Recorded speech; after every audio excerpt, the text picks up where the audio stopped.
The National Broadcasting Company and its affiliated stations present The Pacific Story.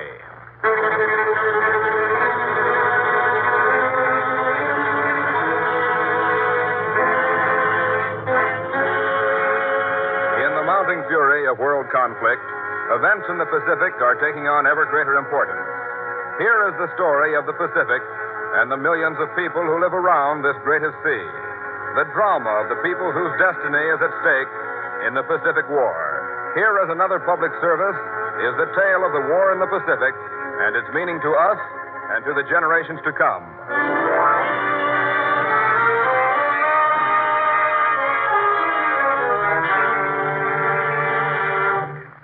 Will Java be free?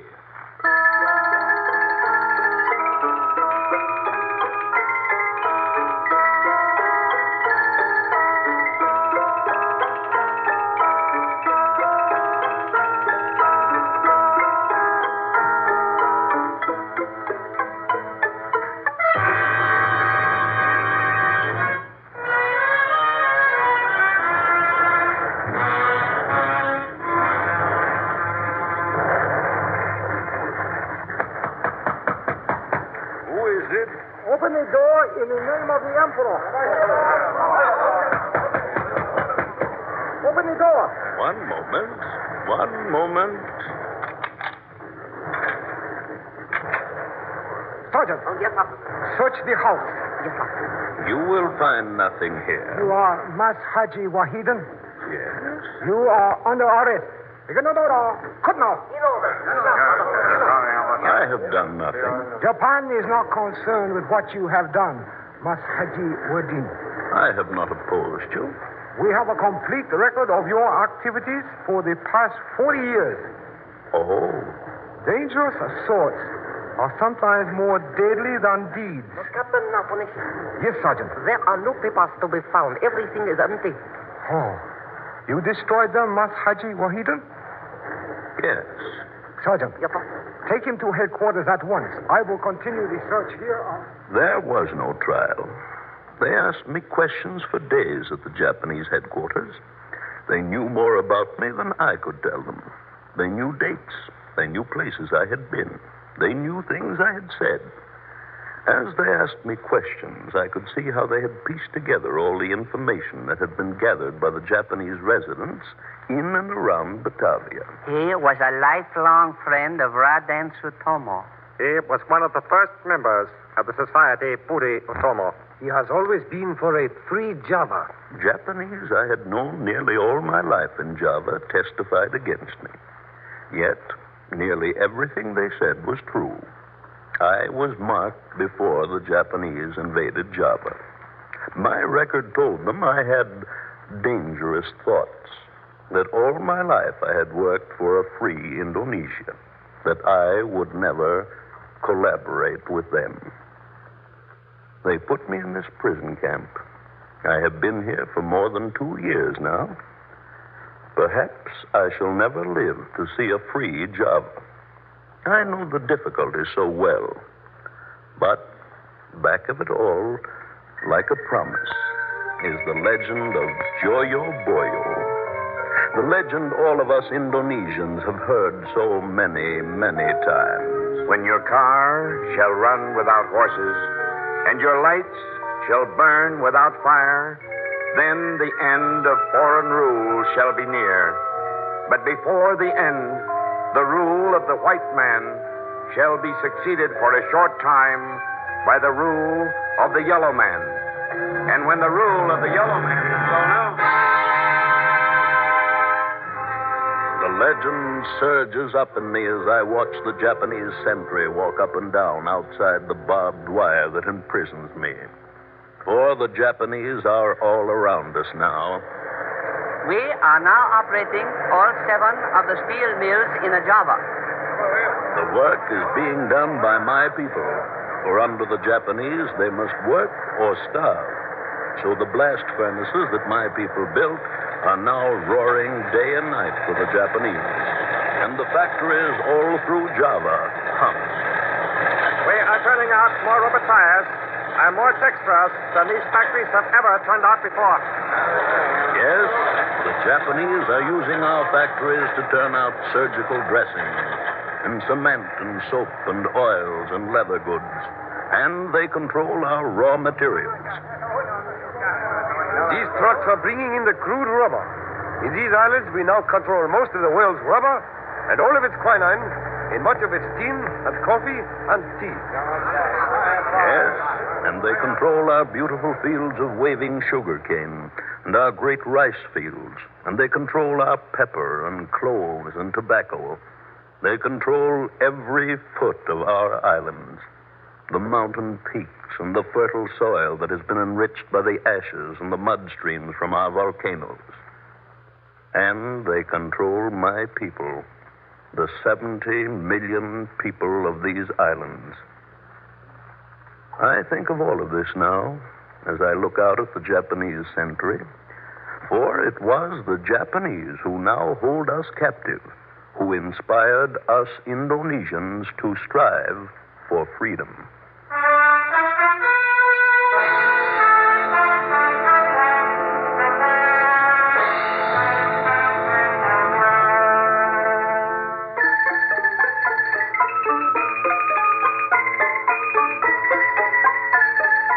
Look what the Japanese have done. 10 years ago, in 1894, they defeated the great Chinese Empire, and now they have defeated the great Russian Empire. The Japanese are modernizing their nation and working out their own national destiny.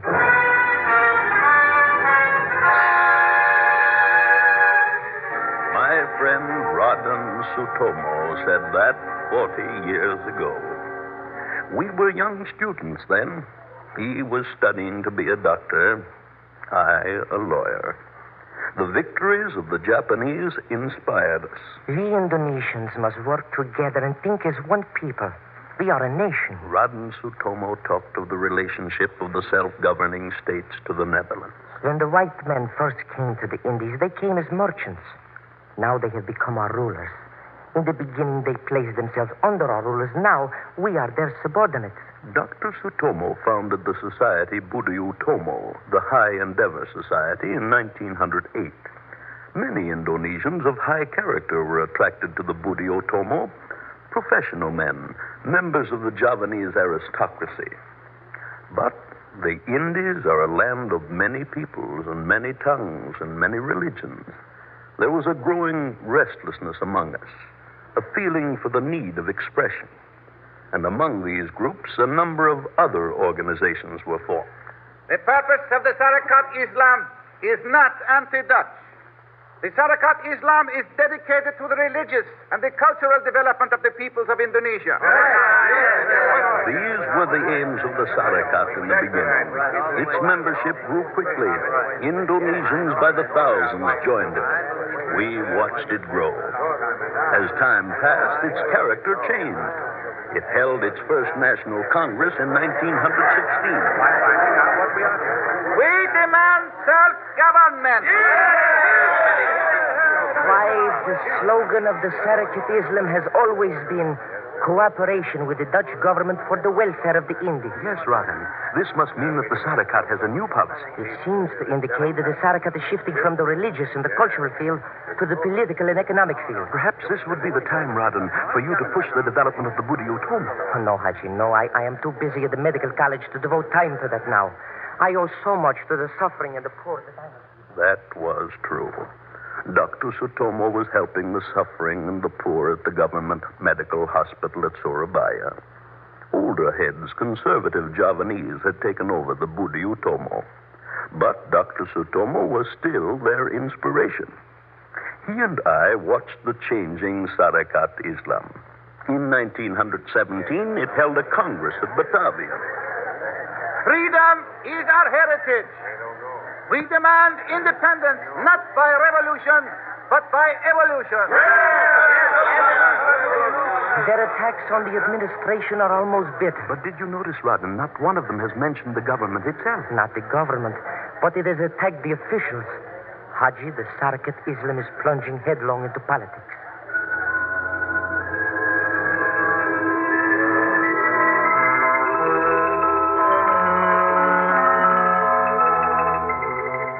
Sarakat Islam had turned militant, and soon its effect was felt all through the Indies. Not a wheel in this shop will turn until our demands are met. We demand that immediate... The masses of laborers must be recognized before we will return to work. The time has come when... We will not cooperate with the government until provision is made that will guarantee us... During the next several years, there was a growing political ferment in the Indies. And then the first real step toward autonomy came. The Volksraad, that is, the People's Council, was established by the Dutch government. For 15 years now, since 1903, you Indonesians have had some authority in your town and city councils and in your villages. Now this authority is to be enlarged. You are to be represented in the new Volksraad. This was to be an experiment in self-government. The Volksraad will be made up of some members elected by you and some appointed by me. What good is a Volksraad? It is only an advisory council. You can suggest changes in the government, But we do not have the right to make our own laws. it is not intended that the Volksraad should be a legislative body. Then what good is it? We have no real voice in the government. But more and more Indonesians were elected and appointed to the Volksraad during the next few years. And the Indonesians were given more authority. We now have the administration of our provinces, and the Dutchmen act only as supervisors. Each of our rulers had a Dutch civil officer as an advisor. These advisors we called the elder brother of our rulers. But day by day, the communistic activities were becoming stronger and stronger. Our hope lies in uniting all the Indonesian groups. Students returned from Europe with communistic doctrines. We must unite all of us. Indonesians, Arabians, Chinese, Japanese. And we must use the principle of non-cooperation against the government. No, gentlemen. To use non-cooperation in this way against the government is not using it as a principle, but as a weapon. What is your suggestion to improve the lot of us Indonesians, Dr. Sutomo? We must work for the interest of the people. The improvement of our lot must come by evolution, not revolution. No, the time to temporize is past. We must withdraw from the Volksraad. We must refuse to cooperate with the government. That's right. No. Non-cooperation must never be used unless the interest of the people demand it. We are making progress. Now is the time to work for the future. An understanding between the Dutch government and us will do more for our advancement than foreign doctrines and violence. Dr. Sutomo, you are a dreaming idealist. You must see the situation as it is, not as you wish it. But Dr. Sutomo was right. The radical organizations failed. The Sarakat Islam crumbled. The communistic activity dwindled away. And Dr. Sutomo and the moderate element prevailed.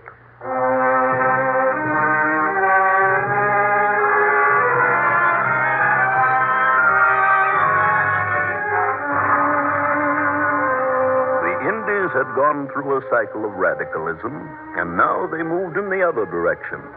Now other Javanese of Dr. Sutomo's class took up their cause. Our ideal must not be an imitation of the Western world. We must build from the very foundation a civilization at first Javanese and later Indonesian. This was Kai Hajar Dewantoro, a Javanese noble. We must welcome wisdom and beauty and art and science from abroad. He spoke with deep feeling for Indonesia. For once, he had been exiled. The foreign element should never be imposed on top of the native civilization, but should be absorbed into our national life. We all knew what Kai Hajar Dewantoro meant, and most of all, Dr. Sutomo knew what he meant. We Indonesians began to take an interest and a pride in all that was Indonesian. In our own language and traditions and customs. We began to take an interest in the Dutch language and traditions and customs. And leading this movement was Dr. Sutomo. Your weaving is beautiful. Thank you, Dr. Sutomo. We must never lose this weaving skill of our people. It is part of us. But we could not do it if you had not helped us. You have changed the life in our village. We must do the best we can, all of us. This weaving art of our people is fine and beautiful, and we must never lose it. How do you have time to come out here to our village, Dr. Sutomo? You who are so busy with the sick and hurt in Surabaya. All of us must work for the future of our people. Yes, we must work quietly with self-criticism and with the spirit of self-sacrifice. In this way, we shall win our goal, all of us. Dr. Sutomo set the example for the rest of us Indonesians, working for the day ahead. His name spread far beyond the medical college at Surabaya. It spread throughout the Indies. This bank is called the Bank Nasional Indonesia. It was founded by Dr. Raden Sutomo. This is the first Indonesian mutual life insurance company. It was inspired by Dr. Raden Sutomo.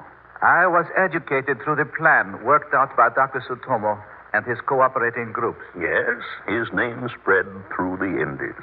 He set up scholarships, and everywhere were people he had helped. This home for tuberculosis patients was built by Dr. Sutomo. This is the first leprosy sanitarium for young children. It was built by Dr. Sutomo. It was natural that he was elected the first president of the executive committee of a federation of all the nationalist parties of the Indies. I am no politician, Haji. It is an honor they have bestowed upon you, Raden. My work is doing what I can for humanity, but the president of the federation... No, Haji. I must speak out against the government if I believe it necessary, and against the Europeans who do not understand the position of us Indonesians. But this, I cannot do if I accept this office. No one else can do it as ably as you, Raden. I must criticize if I believe criticism will help. Your criticism is always constructive, Raden, and this is why everyone in Indonesia respects you, even those who disagree with you. I must be honest to my convictions. Well, Dr. Sutomo accepted. And the next year came... Look at this. Just came over the teletype. What is it? The stock market in New York has crashed. There is a panic in the market. Let me see that.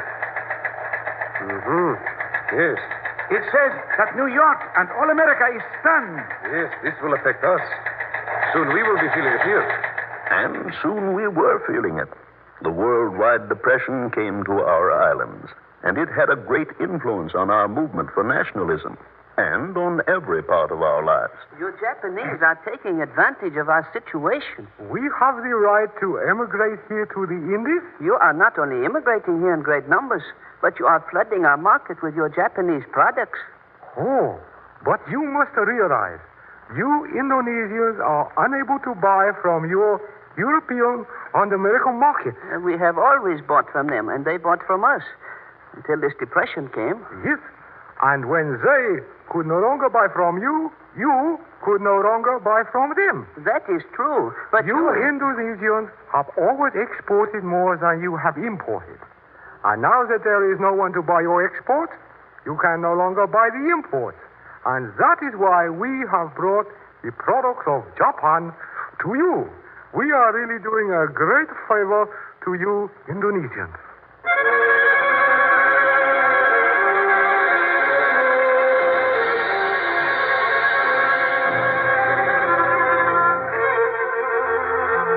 The situation became worse.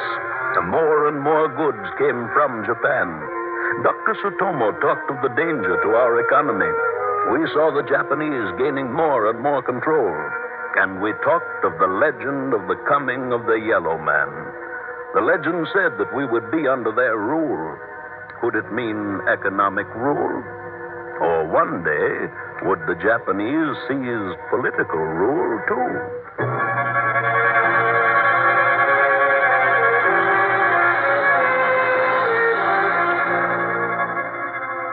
Here are the facts. Last year, 31% of our imports came from Japan, and only 5% of our products went there. Yes, they shipped us 6 times as much as they took from us. We cannot go on like this. And now they are trying to monopolize our shipping. Our shipping? Yes, and they are storing their goods in our ports and are handling both the wholesaling and retailing of their products. Why, that means that we are being shut out entirely. Exactly. This will ruin us. Yes. If it does not stop, they will have virtual control over our economy. And where can we turn for help? For us, the turmoil was growing. Under the laws we had, we could do little. We looked to the Dutch government, and more Indonesians clamored for more authority to better our situation. And as we Indonesians struggled, there was more talk of doing something about the situation ourselves. And then steps were taken. As of this date, imports and exports will be regulated on a quota system. This applied directly to the Japanese. Quotas of exports and imports will be established for the protection of the Indies. The Japanese felt the results of this almost at once. But henceforth, industries will be encouraged over a wide range of the Indies instead of being limited to certain localities. This meant more work for more people. And henceforth, it shall be the policy of the government to encourage and advance the cause of small businessmen throughout the Indies. With this new measure, it shall be brought out that... Gradually, the situation eased as more trade and commerce and production developed. And then Dr. Sutomo's years of work for Indonesia began to bear fruit. We Indonesians began to see the deep underlying wisdom of Dr. Sutomo's words. We must believe in ourselves and in our race. We must be proud of our national culture. We must work quietly with self-criticism and with the spirit of self-sacrifice to win our goal. Gradually, we Indonesians came to believe in ourselves and in our own destiny. We began to look up, and the Dutch showed more understanding and more sympathy for our point of view.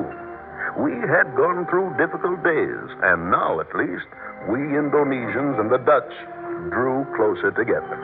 We Indonesians ask that the government of the Netherlands call an imperial conference, the purpose of which shall be to consider self-government for the Indies. This was in the Volksraad, the People's Council. We further ask that the imperial conference name a time within which the self-government we ask be realized. Throughout the islands, we Indonesians talked of this. Now, through this motion in the Volksraad, our goal was clear.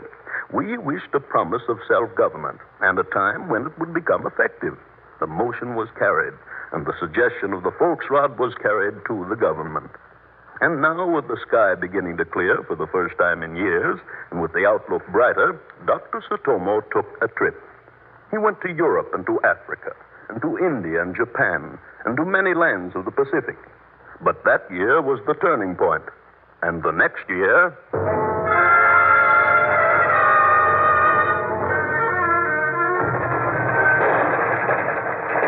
The Japanese Kondung Army has attacked the Chinese at the Marco Polo Bridge outside Beiping.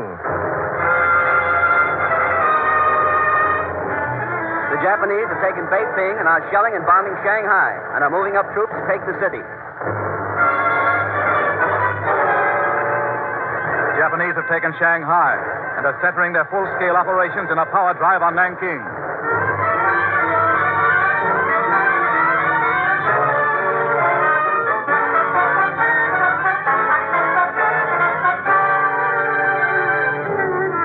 The war had come to the Pacific. The war we had long felt would come. We knew that the Japanese would be needing much of what we had, and the Dutch government knew it. And presently, the Japanese made their bid. They came for rubber and oil. They came as wily negotiators. But we knew, as well as they knew, that if they got our rubber and oil, that the United States and Britain could not get it. They went away without it.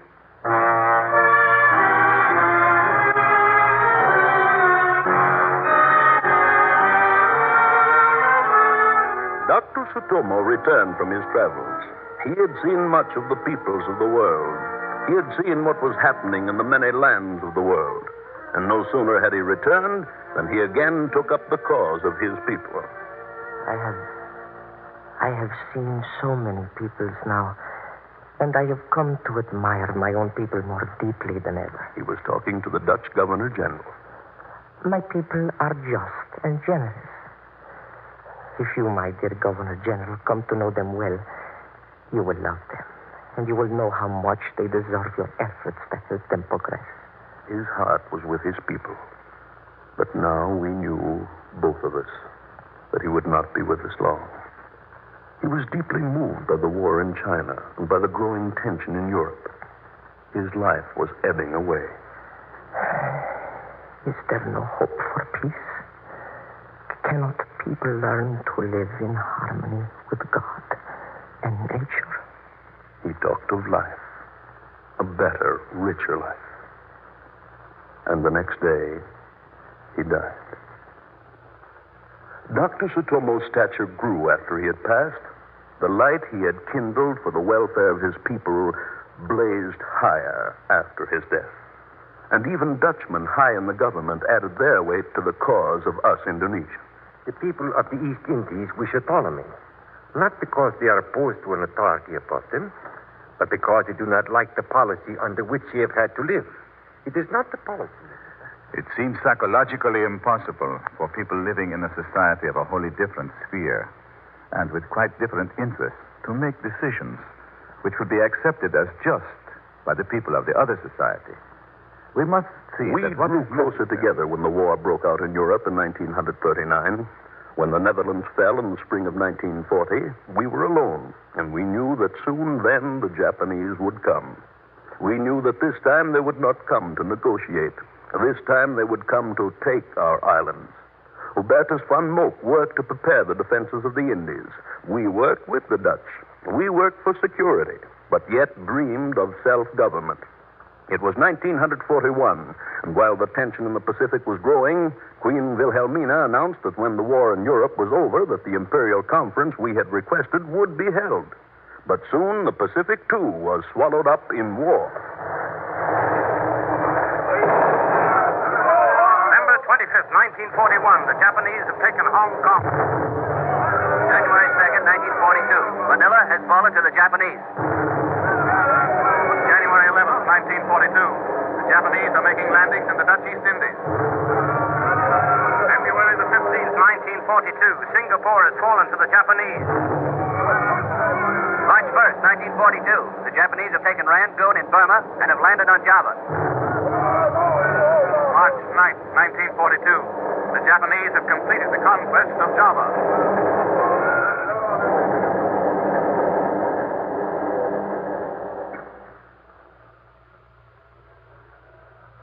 Yes, the Japanese are here now, all around us. The sentry walks up and down outside the barbed wire that imprisons me. And now a Japanese officer is approaching me. Mas Haji Wahiden, Yes? go to your quarters and get ready to move. In 30 minutes you will leave.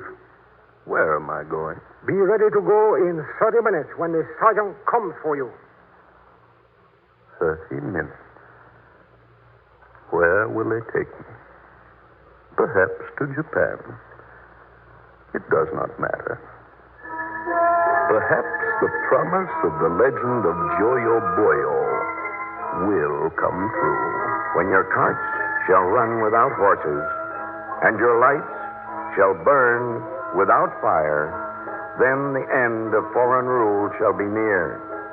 But before the end, the rule of the white race shall be succeeded for a short time by the rule of the yellow race.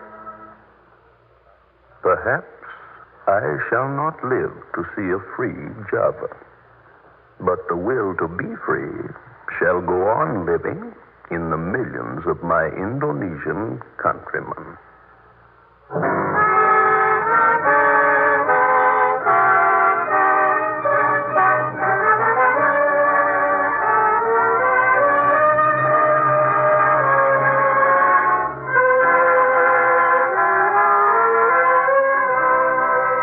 Listening to The Pacific Story, presented by the National Broadcasting Company and its affiliated independent stations as a public service to clarify events in the Pacific and to make understandable the cross currents of life in the Pacific Basin. For a reprint of this Pacific Story program, send 10 cents in stamps or coin to University of California Press, Berkeley, California. To repeat, for a reprint of this Pacific Story program, send 10 cents in stamps or coin to University of California Press, Berkeley, California.